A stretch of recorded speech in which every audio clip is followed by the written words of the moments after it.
Oi gente, tudo bem? Eu sou a Malu e como vocês viram no título desse vídeo, hoje eu resolvi trazer uma proposta um tanto diferente aqui pro canal.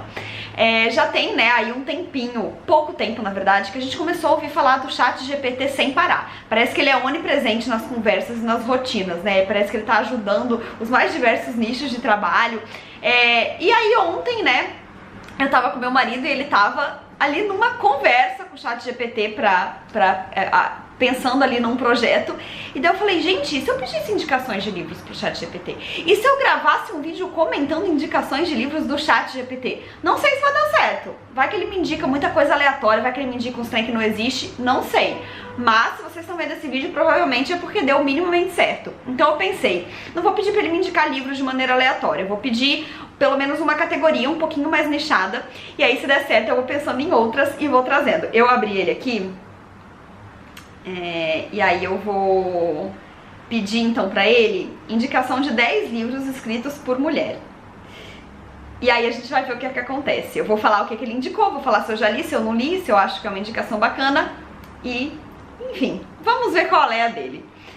Me indica 10 livros escritos por mulher. Eu confesso que eu acho muito esquisito conversar com uma máquina, porque a minha vontade é de chegar, olá, boa noite, tudo bem? Me indica, por favor. Mas aí eu me sinto meio idiota falando assim com um robô. Enfim, vamos lá.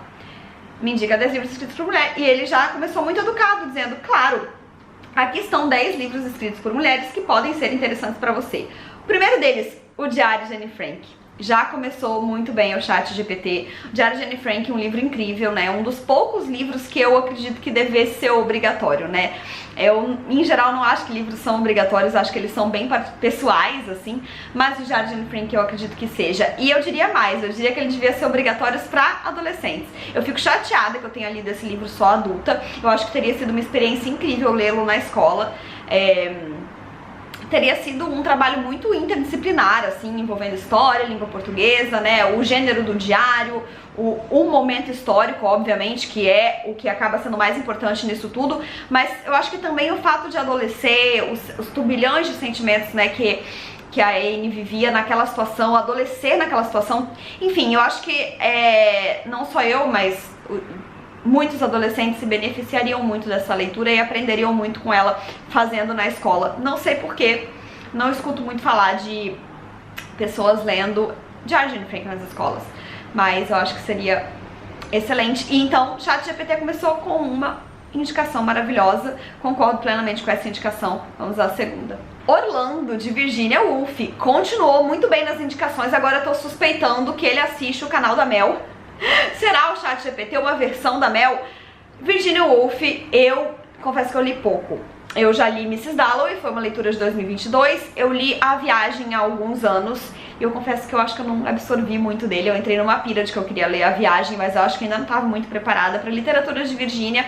É uma literatura muito profunda, cheia de camadas. A gente tem a questão do fluxo de consciência, então são livros muito intensos e eu não me lembro nada, essa é a verdade. E eu li também Um Teto Todo Seu, um clássico, né, de não ficção dela, mas a Mel sempre fala muito de Orlando, inclusive ela recomenda esse livro pra quem quer começar na obra da Woolf, então eu tenho bastante interesse em ler. Eu tenho acho que até 2 edições dele na minha lista de desejos da Amazon e tenho muita curiosidade, sim, achei que foi uma ótima dica que eu ainda não li, quem sabe, né, seja a dica que vai me fazer finalmente ler esse livro. Até o robô me indicou, eu tô precisando ler. Terceiro livro, Beloved, de Toni Morrison. Aqui ele não traduziu, mas é o Amada, né? Livro incrível também da Toni Morrison, que eu li em 2022? Acho que foi 2022 ou 2021. Ele entrou na lista aí de favoritos do ano. Agora já tô perdida sem lembrar de que ano. Enfim, Toni Morrison é uma joia, né? Uma escritora maravilhosa que aborda temas bastante delicados, com uma literatura impecável. Eu confesso que eu gosto mais de O Olho Mais Azul do que do Amada, mas inegavelmente é um livro fortíssimo, extremamente forte. Concordo com a indicação dele aqui. Quarto livro, ele parou de traduzir, sabe? Ele começou com o Diário de Anne Frank e aí depois ele desistiu e aí ele indicou The Handmaid's Tale, da Margaret Atwood, que é o conto da Aya. Eu li o conto da Aya em 2016, 17, já não lembro, mas tá gravado em algum lugar desse canal. Foi o livro que eu li pro primeiro Leia Mulheres que eu participei. O primeiro encontro foi quando eu morava ainda lá em Curitiba. E o Conto da Aia é um livro da década de 80, né, que ressuscitaram há alguns anos e, enfim, hoje em dia tem a série, então ficou famosérrimo. Mas quando ele foi a escolha do clube, eu nunca tinha ouvido falar dele, eu nunca tinha lido a Margaret Wood, e é um livro incrível, né, também pesadíssimo. Eu confesso que eu não assisti a série até hoje, porque eu comecei a assistir a primeira temporada em 2017, só que eu tava muito mal na época de crise de ansiedade e a série não ajudou, então eu parei num dia que eu fiquei muito mal assistindo e nunca mais voltei, mas eu tenho vontade de assistir, dizem que é uma série maravilhosa. E, enfim, eu não tô falando muito dos livros aqui, né, da história deles, do que são, porque não é a proposta, mas vou colocar o link da resenha que eu tenho pros que já tem resenha aqui no canal.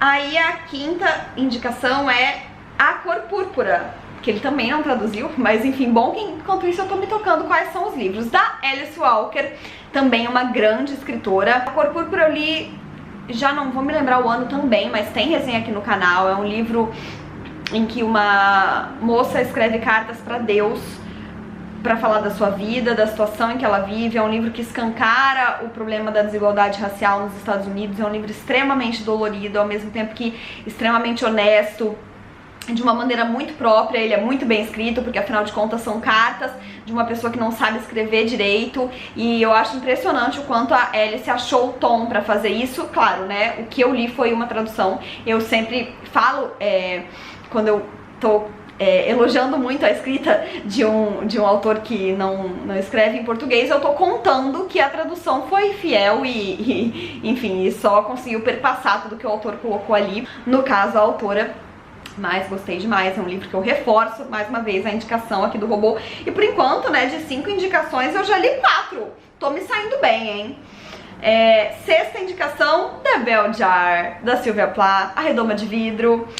Engraçado aqui, eu até li naturalmente, né, o título em inglês, porque eu li pela primeira vez esse livro em inglês. Só foi um fiasco. Foi um fiasco porque na época eu não só eu não tinha muita maturidade literária, como eu não entendo inglês assim tão fluentemente. E aí eu peguei um clássico pra ler em inglês e aí eu não entendi nada. Mas todas as minhas amigas na época, não todas é muita coisa, né, mas eu tinha várias amigas aí que estavam lendo em inglês ao mesmo tempo que eu. A gente comprou nossas edições no The Book Depository. Vocês lembram do The Book Depository? Que vendia livros a free delivery ao redor do mundo. E época boa essa, né? A gente comprava, pagava, sei lá, 7 euros num livro. E às vezes, sei lá, às vezes até menos, né, uns 4 euros, na época que o euro também não tava tão alto. E aí a gente tinha que comprar e esquecer, porque demorava 2, 3 meses pra chegar. Eu lembro que quando chegava a caixinha, era uma alegria repentina, porque eu nem lembrava que eu tinha comprado. Mas era uma época boa, os marcadores que eles mandavam eram lindíssimos. Enfim, The Bell Jar. Li em inglês, não entendi quase nada. E aí, quando ele saiu, né, na época ele tava escasso aqui no Brasil, mas aí em 2015, se eu não me engano, ele saiu numa nova edição. E aí eu li em português. E assim, ele não entrou pra minha lista de favoritos. Muita gente tem uma grande catarse com esse livro. Ele não foi catártico pra mim, apesar de eu entender e vivenciar, inclusive, as angústias e problemas emocionais que a personagem do livro vivencia, né? Ela tem crise de ansiedade ali. Então é um livro interessante, mas pra mim ele não bateu tanto assim. Mas é uma fortíssima indicação aqui do nosso querido ChatGPT. Sétima indicação, To Kill a Mockingbird, da Harper Lee, que aqui no Brasil se chama O Sol é para Todos. Com esse livro tem uma história um pouco parecida com a de The Bell Jar, mas não que eu tenha lido em inglês. É porque eu tive uma primeira experiência meio esquisita. Eu li numa edição da biblioteca da faculdade e essa edição particularmente estava detonada. Sabe aquele livro que você olha pra ele e você já tá espirrando? Tava muito mofado, muito destruído, a capa tava meio soltando. E não adianta, assim, a minha experiência com o objeto, o livro foi muito ruim. Eu pegava nele e eu espirrava, aquela capa sambando me dava muita agonia. E aí eu li até o fim, mas eu me envolvi zero com a leitura. Eu lembro pouquíssimo desse livro e eu sei que ele é tão importante e eu imagino que eu vá gostar tanto da história que eu botei na minha lista de desejos há algum tempo e eu ganhei ano passado de presente da minha amiga Juju. Então agora que o ChatGPT está reforçando essa indicação de uma releitura, na verdade, pra mim, eu vou ver se eu consigo fazê-la esse ano.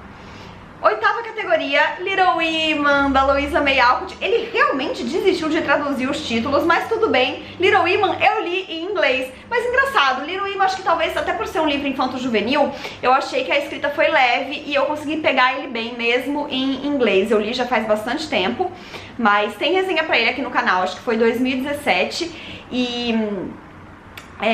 acho que tem uma resenha um pouco polêmica, assim. Na época eu achei o livro meio antifeminista. Hoje em dia eu acho ainda talvez um pouco, mas eu entendo que a intenção da autora foi outra e também ela estava em outra época. Eu assisti esse ano, muito recentemente, o filme, né, o Adoráveis Mulheres, porque na época que ele lançou eu ia ao cinema com as minhas amigas, acabei não conseguindo ir no dia e nunca mais ouvi o filme.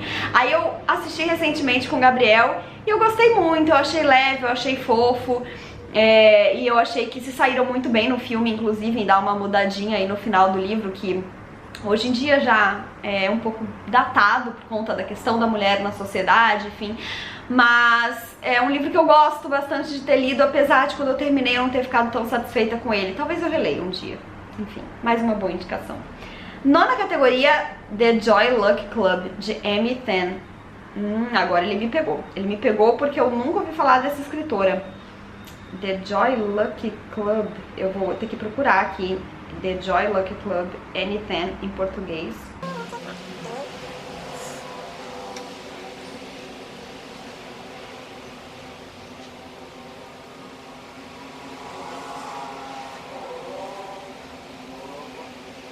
Bom, gente, passei aqui alguns segundos procurando o livro pra descobrir se a versão em português dele existia. No fim, eu joguei o nome da escritora na Amazon e ele só me deu a versão em inglês, então acredito que a gente não tem aqui no Brasil, pelo menos não em uma edição recente.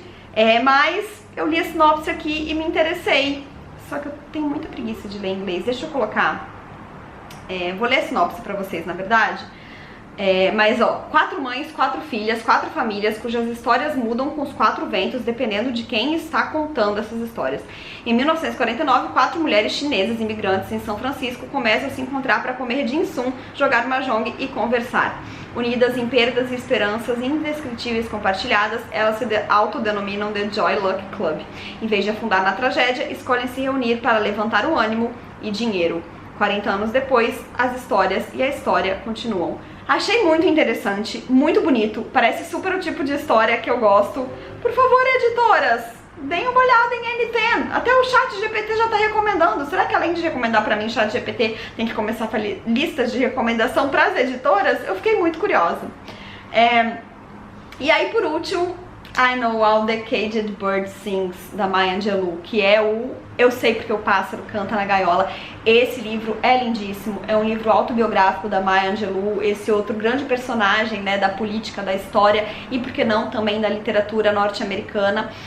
A Maya Angelou é uma mulher negra que vai falar muito sobre o racismo e a experiência de ser uma mulher negra na sociedade, uma criança negra. Aqui em Eu Sei Porque o Pássaro Canta na Gaiola, ela fala muito dos anos de formação dela, então infância, adolescência, e é um livro lindíssimo, tem resenha pra ele aqui no canal. Eu lembro que ele me deixou bem baqueada enquanto eu tava lendo, tem cenas muito fortes, enfim. Então é isso, gente, eu confesso, eu não esperava tanto, eu fiquei muito surpresa, eu achei que o ChatGPT mandou muito bem nessas recomendações, a maioria delas eu já li, inclusive. Agora fico aqui com esse nervoso de talvez ter que ler Amy Tan em inglês e quebrar a minha preguiça, porque eu fiquei realmente muito curiosa com essa história. Talvez eu seja obrigada a fazer isso. E ler também, né, reler, na verdade, O Sol é para Todos, e Orlando, da Virginia Woolf. Agora me contem aqui embaixo se vocês já leram essas 10 indicações do ChatGPT, porque eu vou adorar saber. Se vocês gostaram do vídeo, me contem também, que daí eu volto com outras categorias, né, outros nichos de indicação desse nosso novo querido robô. E então é isso, gente. Não se esqueçam de se inscrever no canal se ainda não forem inscritos e deixarem um joinha se curtiram, porque isso ajuda muito o canal a crescer. Um beijo e até a próxima. Tchau!